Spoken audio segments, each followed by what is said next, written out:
আজ শ্রাবণ মাসের মঙ্গলবার। শ্রাবণ মাসে এমনি মানুষ অনেকে নিরামিষ খায়, আবার অনেক কাস্টমার আমার দোকানে এরকম আছে যারা মঙ্গলবার দিনকেও নিরামিষ খায়। সেটা শ্রাবণ মাস বলে না, সব মাসেই মঙ্গলবার দিন উপলক্ষে নিরামিষ খায়।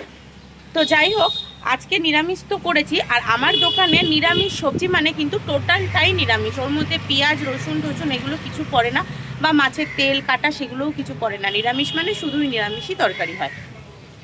আজকে দোকানে কত রকমের রান্না করেছি চলুন দেখিয়ে দিই।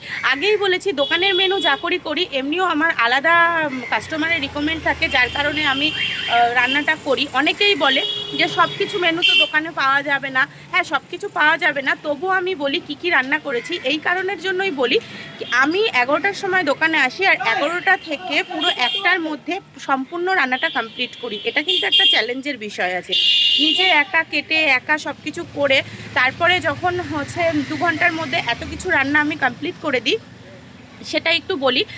আর এটাই, দোকানে সব কিছু থাকে না, তবুও আমি ভিডিওতে সব রান্নাটা এই কারণে দেখাই, এটা বোঝাই যে লোকে যাতে তাদের রিকমেন্ডে তাদের ইচ্ছে মতন খাবারও যদি আমার কাছে অর্ডার করে সেই খাবারটাও পাওয়া যাবে। শুধু দোকানে যেটা রান্না করব সেটাই আমি তাদেরকে দেবো এমনটা একদমই নয়। তারাও যেটা আমাকে বলবে অর্ডার করবে, মানে এই খাবারটা খাবো বা এটা দাও, সেটাও আমি কিন্তু দিয়ে দেবো। সেই জন্যই কিন্তু আমি বলি যে তাদের রিকমেন্ডের খাবার বা এত কিছু রান্না করেছি সেই খাবারগুলো আমি যে দেখাই সেটাই। আচ্ছা, অনেকক্ষণ গল্প করে নিলাম, তার আগে একটু বলে দিই, যারা আমার এই ভিডিও ফেসবুক থেকে দেখছো তারা প্লিজ একটু ফলো করে দিও আর লাইক করতে ভুলো না। আর যারা ইউটিউব থেকে দেখো তারা কিন্তু অবশ্যই আমার এই ভিডিওটা সাবস্ক্রাইব করে দিও, লাইক করে দিও। আর তোমাদের সকলের কাছে আমার এটাই অনুরোধ থাকবে, প্লিজ তোমরা একটুখানি আমার ভিডিওটা শেয়ার করে দিও। যদি নিজস্ব পেজে আমার এই ভিডিওটা শেয়ার করে দাও তাহলে আমি অনেকটাই উপকৃত হব। যে আমার ফ্রেন্ডে বা আমার ভিডিও অত দূর পর্যন্ত পৌঁছায় না, কিন্তু আপনারা যদি নিজস্ব পেজে এই ভিডিওটা শেয়ার করে দেন তাহলে হয়তো আরও লোকে জানবে, আরও কিছু ভালো হবে। এখনও অবধি দোকানের কোনো নাম দিইনি, শুধু মেনুগুলোই দেখাই। আর আমাকে যারা চেনেন না তাদের উদ্দেশ্যে আমি বলে দিই আমি মুক্তি। তো যাই হোক, চলুন এবার দেখিয়ে দিই কী কী রান্না করেছি আজকে। বলবো না কী কত রকম রান্না করেছি, আপনারা গুনে আমাকে কমেন্ট করে বলবেন কত রকমের রান্না করেছি। চলুন দেখিয়ে দিই একটু ব্যাক ক্যামেরায়। সবার প্রথমেই কিন্তু এখানে দেখিয়ে দিই, এই যে ঝুরঝুরে একদম মিনিকেট চালের ভাত, এই যে দেখতে পাচ্ছেন একদম ঝুরঝুরে, একটা ভাতও কিন্তু আরেকটা ভাতের সাথে গায়ে লেগে যায় না, একদম সরু মিনিকেট চালের ভাত। আমি আগেও বলেছি যারা আমার দোকানে প্রত্যেক দিন খায় তারা কিন্তু বলে যে এই যে আমার দোকানে যে চা মানে ভাতের কোয়ালিটিটা, এইটা কিন্তু তাদের অনেকটাই পছন্দ হয়। ভাতের কোয়ালিটি, মাছের ঝোল, ডিমের ঝোল, মাংসের ঝোল, এই জিনিসগুলো কিন্তু তাদের অনেকটা ভালো লাগে। কারণ যারা হোটেলে খায় তারা কিন্তু হোটেলেই খায়, তারা নানান ধরন হোটেলে ঘুরে খায়। ওরা বলে যে অন্য সব হোটেলের তুলনায় এইখানে কিন্তু আমার যে চালের মানে ভাতের যে ইয়েটা থাকে, কোয়ালিটিটা, সেটা কিন্তু তাদের খুবই ভালো লাগে। তো যাই হোক, এখানে সরু ঝুরঝুরে মিনিকেট চালের ভাত হয়ে গেল। আর তারপরে কি করেছি, এখানে করেছি আলু মাখা।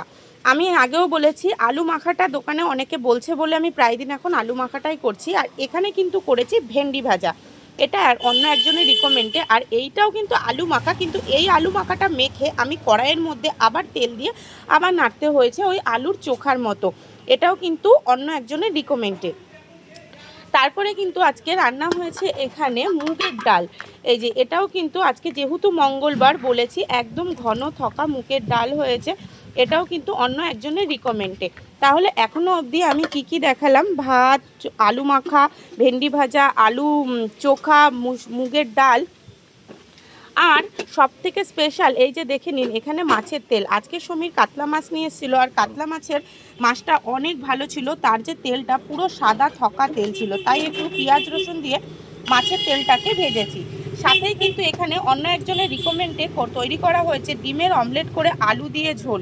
দেখুন তো কেমন হয়েছে তরকারিটা, অনেক সুন্দর হয়েছে, কিন্তু খেতেও দারুণ হয়েছে। তো যাই হোক, এটাও একজনের রিকমেন্ডে।